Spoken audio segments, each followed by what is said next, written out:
So I want to show you a little bit what it looks like to annotate a text. So we're going to use the text boxes and pick a color that will stand out against the black here. I'm going to do red for this. So for this round, we're just summarizing. So we are just trying to figure out what is happening in each part of the story.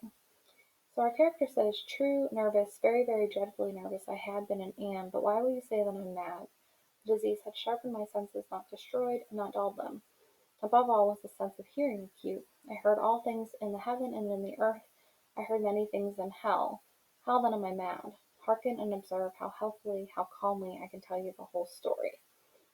So I'm going to drop a note here and kind of summarize what it is that he's trying to say.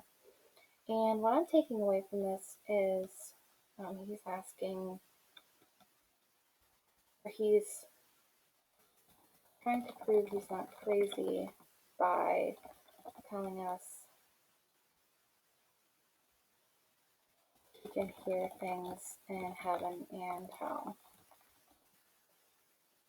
I'm going to make this box kind of small so that I have space for other things throughout our annotation. So in the second paragraph, he says it's impossible to say how first the idea entered my brain, but once conceived, it haunted me day and night.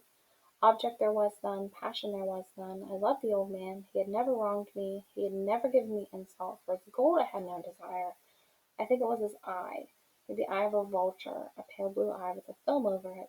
Whenever it fell upon me, my blood ran cold, and so by degrees, very gradually, I made up my mind to take the life of the old man, and thus rid myself of the eye forever.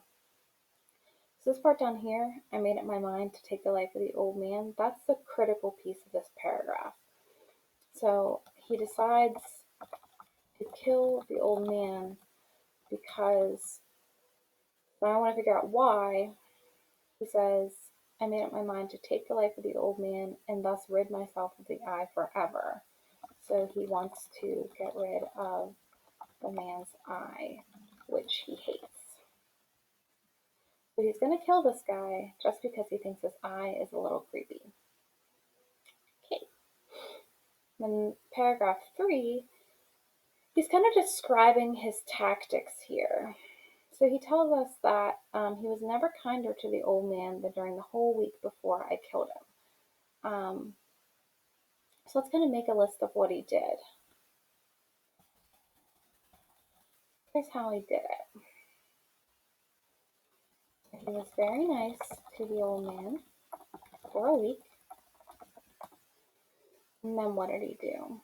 He opened his door every night at midnight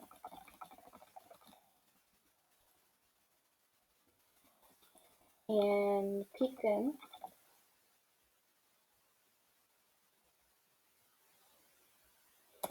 And then it looks like he put a single ray of light onto his eye. So he let loose a single ray of light onto the man's creepy eye. And he did that for 7 nights. So he said up here he did that for a week. But it says the eye was always closed. So he couldn't kill the guy.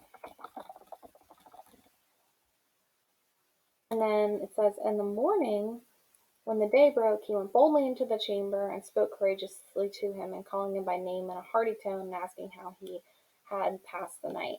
So in the morning, he was really nice to him, so he wouldn't suspect anything. That was kind of his plot. This was how he was going to try to kill him. And you'll notice that here we're not trying to analyze it. So we're not asking questions about why he's doing this. We're just trying to summarize what it is that's happening. That's an important part of annotation, is making sure that you stay focused on the task for that particular phase of annotation. So here we are just trying to say, this is what was happening in this paragraph. These annotations will be really helpful as we go through the story. It'll help you remember what was happening in each paragraph, especially as we start to get more deep into analyzing it. It'll be helpful for you to remember where each part is.